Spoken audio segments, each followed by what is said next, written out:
Қайырлы күн қыздар. Бүгін сіздерге осындай өте дәмді дамский пальчикінің рецептін ұсынамын. Ол үшін бізге бірінші кезекте ыдысымызға суымызды құйып, баяу отта қатты қайнатпаймыз. Содан соң үстіне майымызды салып, жақсылап араластырып аламыз. Аздап тұз қосамыз.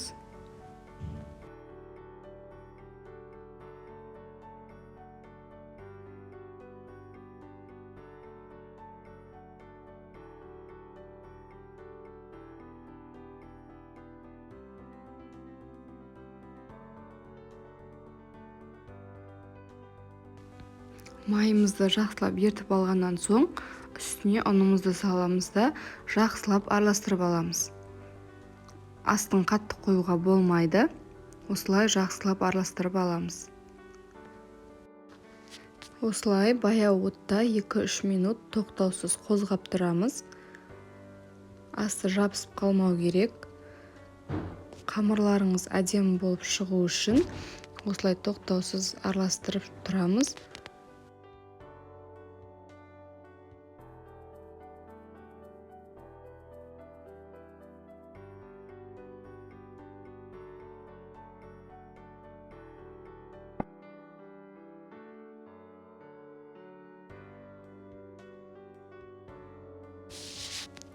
Осымен қамырымыз дайын болды. Енді басқа ыдысқа салып, суытып аламыз.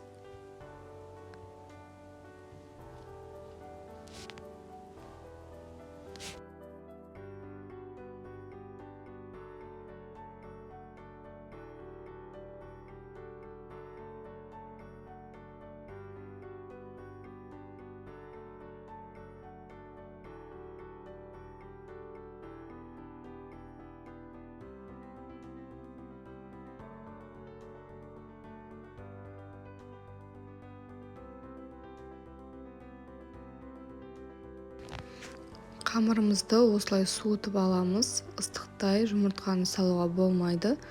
Жұмыртқа пісіп қалады. Сол себептен де суытып, содан соң барып саламыз.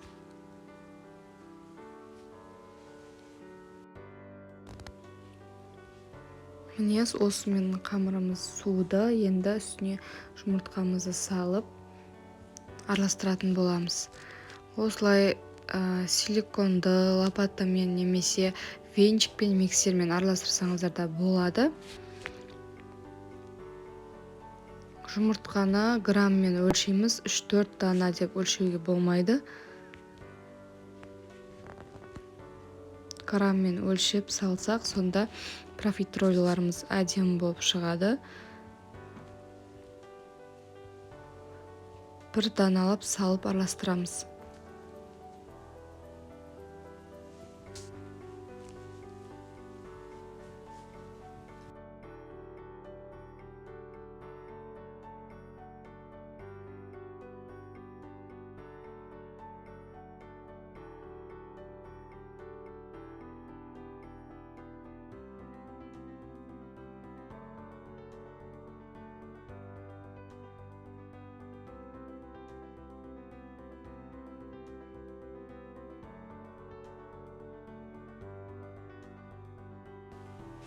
Міне осымен қамыр дайын болды. Қоюлығы шамамен осындай болады. Дайын болған қамырымызды мешокқа, яғни қалташаға салып, осындай 333 насатканы қолдандым. Пергаментімізді төсеп, тестамызды құйып шығатын боламыз. Печкамызды алдын ала қыздырып қоямыз, ол міндетті түрде. 150 градуста 45-50 минут аралығында пісіріп аламыз. Әркімнің печкасы әртүрлі, сол себептен өзіңіздің печкаңызға қарай градусын шамалап қоя бересіздер.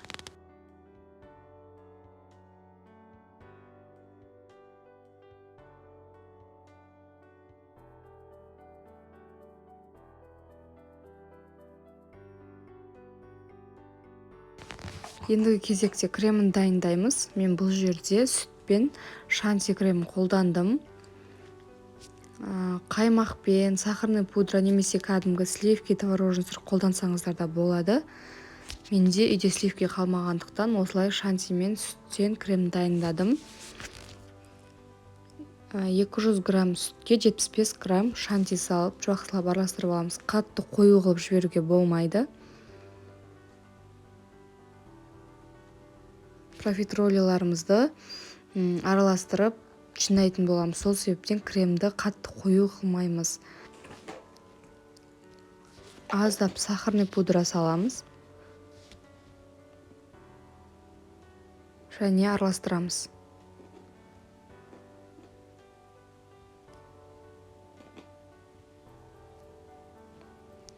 Осымен креміміз дайын, енді тортымызды жинаймыз. Міне осымен профитроллиларымыз пісіп шықты, әдем болып көтеріліп пісті. Көріп тұрғандарыңыздай ішіне қайнатпалы крем немесе вареный сгущенка жақсаңыздар да болады. Әрине өз қалауларыңыз, немесе осылай кремін дайындап торт сияқты жинасаңыздар да болады. Дәмінде сөз жоқ, өте дәмді болып шығады. Сіздер де міндетті түрде осы рецептпен жасап көріңіздер. Видео ұнаса лайк, комментарий қалдыруды ұмытпаңыздар. Міне осылай барлығын араластырып ыдысымызға жинап шығатын боламыз.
Міне осылай болып шықты. Енді кезекте үстіне шоколадымызды ертіп осылай құйып шығамыз.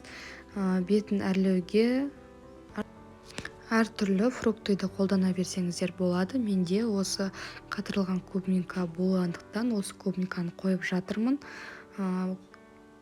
Қатырылған клубниканы сразу жейтін кезде қоймасаңыздар суы шығып былжырап кетеді. Сол себепті сразу қойып шайға ұсынсаңыздар болады.